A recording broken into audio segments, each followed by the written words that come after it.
દાબેલી તો આપણે ખાઈએ જ છીએ, પણ આજે કંઈક અલગ રીતે દાબેલી પરોઠા બનાવીશું અને દાબેલી કરતાં પણ ટેસ્ટમાં બેસ્ટ લાગશે.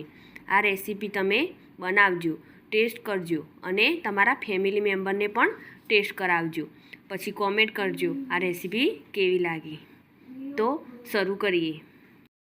તો એક વાસણમાં 1 કપ ઘઉંનો લોટ, 2 ચમચી મેદો અને સ્વાદ પ્રમાણે મીઠું એડ કરીશું અને 2 ચમચી જેટલું તેલ એડ કરીશું અને સરસ રીતે બધાને મિક્સ કરી લઈશું.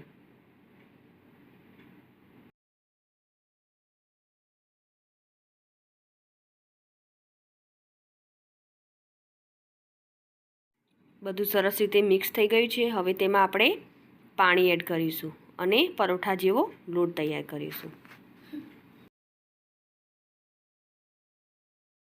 લોટને 15 થી 20 મિનિટ માટે આપણે તેને રેસ્ટ આપીશું. હવે એક પેનમાં 2 ચમચી જેટલું તેલ લઈશું અને તેમાં અડધો કપ દાબેલીનો મસાલો એડ કરીશું. દાબેલીના મસાલાની રેસીપી મેં શેર કરેલી છે. દાબેલીના મસાલાને સરસ રીતે તેલમાં સાંતળી લઈશું અને તેમાં ખજૂર આંબલીની ચટણી એડ કરી દઈશું અને સરસ રીતે મિક્સ કરી લઈશું.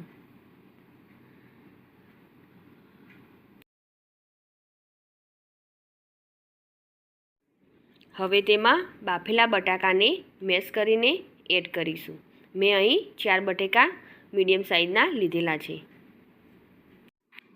બધા મસાલાને સારી રીતે મિક્સ કરી લઈશું અને થોડીવાર આપણે તેને કૂક થવા દઈશું. હવે ગેસની ફ્લેમ બંધ કરીને મસાલાને ઠંડો થવા દઈશું. ઠંડો થઈ જાય પછી જ આપણે તેનો યુઝ કરીશું. હવે આપણે લોટને સારી રીતે સોફ્ટ કરી લઈશું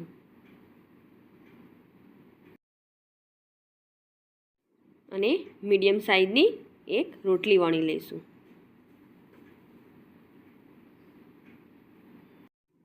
આ રીતે રોટલી વણી લઈશું. હવે તેના પર જે આપણે બટાકાનો મસાલો બનાવ્યો હતો તેને આપણે એડ કરી દઈશું અને આ રીતે કિનારનો ભાગ ભેગો કરીને આપણે એક પરોઠો વણી લઈશું.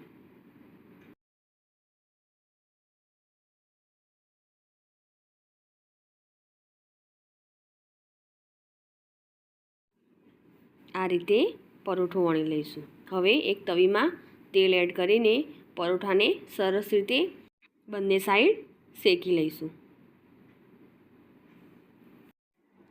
તો આપણો દાબેલી પરોઠો તૈયાર છે. હવે તેને આપણે સર્વ કરીશું. તો તેના માટે આપણે આ રીતે કટ લગાવી લઈશું.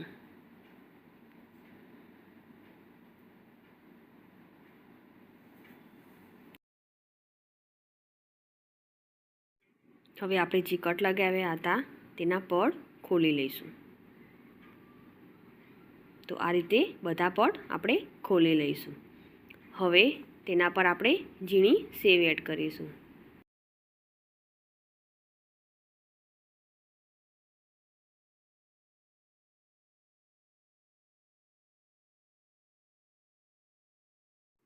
તેના પર મસાલા સિંગ એડ કરીશું.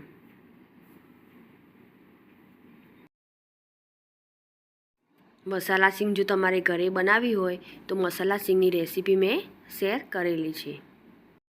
તેના પર તૂટી ફૂટી એડ કરીશું.